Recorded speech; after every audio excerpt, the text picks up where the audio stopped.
የሚመጣባችሁ በ23 ቀን የሚመጣባችሁ በ5 ቀን የሚመጣባችሁ ኖርማል የወር አበባ አለ። ከዛ ውጪ ምን ይሆናል? በየቀን እየፈሰሰ ደም ይመጣል። ለምን? በሩ ተበላሽቷል።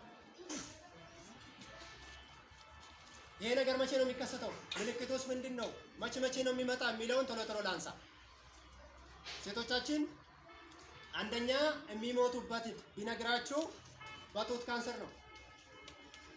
የእናቶች ህይወት የሚያልፈው በአንደኛ ላይ በጡት ካንሰር ነው።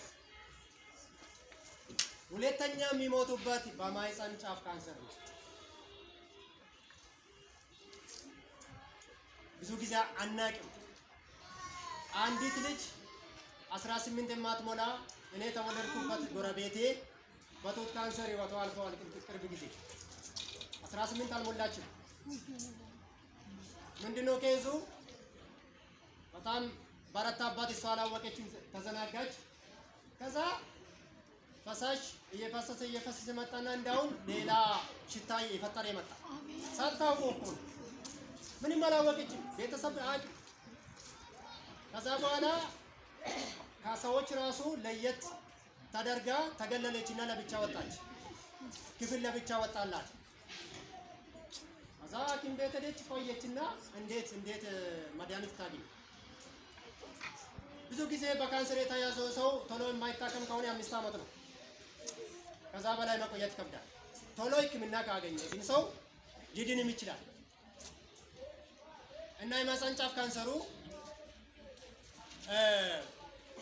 በምን ይመጣል የሚለው ላይ ሊሄድና አንድ ጥናት ተሰራ። የት መሰላችሁ? እዚህ ልሙ ገነት ልሙ ቆሳ የሚባል ቦታ ታውቃላችሁ አይደል? እዛ ወረዳ ላይ ብዙ አመት ሰርቻለሁና ከኦሮሚያ መጥቶ የሆነ ጥናት ተሰራ። ምንድነው ጥናቱ የሚለው? ያለ ጊዜ ወሲባዊ ግንኙነት መጀመር የሚለው ላይ ነው። አንደኛ መንስኤው እሱ ስለሆነ ያለ እድሜ ወሲባዊ ግንኙነት ማድረግ ወይ ደግሞ መጨመር።